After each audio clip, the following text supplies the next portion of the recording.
मलका बरतानिया एलिजाबेथ दोम की आखिरी रसूमात आज वेस्टमिनिस्टर एबे में अदा की जाएंगी। मलका बरतानिया एलिजाबेथ को विंडर्स कैसल में सुपर्द खाक करने के इंतजामात मुकम्मल कर लिए गए हैं। बादशाह चार्ल्स मलका बरतानिया एलिजाबेथ की बादशाहत के खात्मे का रस्मी ऐलान करेंगे। ऐलान के बाद शाही सोनार मलका का ताज उनके ताबूत से हटा देंगे। मलका एलिजाबेथ की याद में 1 मिनट की खामोशी भी इख्तियार की जाएगी।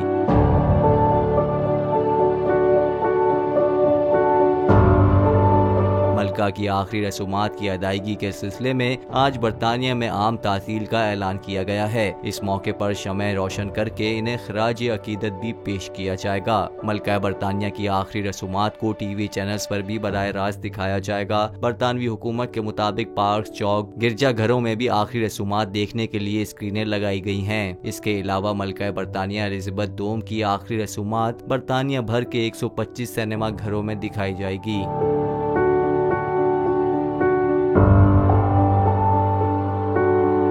दुनिया भर से सरबराहान मुमलिकत मलका की खिदमात को खराज अकीदत पेश करने के लिए शाही खानदान के अरकान का साथ देने पहुँच रहे हैं, जिनमें पाकिस्तानी वजीर आजम शहबाज शरीफ भी शामिल हैं। वाज़ेह रहे कि बरतानिया पर सबसे तवील अरसे तक हुक्मरानी करने वाली मलका एलिजाबेथ दोम 96 बरस की उम्र में 8 सितंबर को बेलमोरल में वफात पा गई थीं। इन्होंने 70 साल तक बरतानिया पर हुक्मरानी की।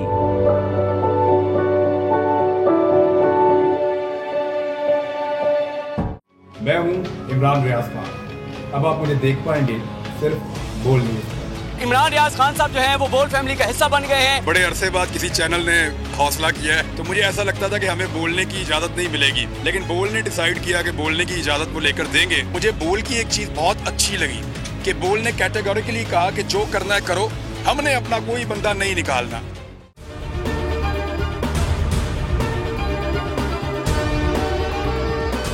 सबसे ज्यादा व्यूज, सबसे ज्यादा रील्स और सबसे ज्यादा रेटिंग के साथ बोल अब भी नंबर 1 पोजीशन पर बरकरार। सब्सक्राइब करें और बेल दबाएं ताकि कोई खबर रह न जाए।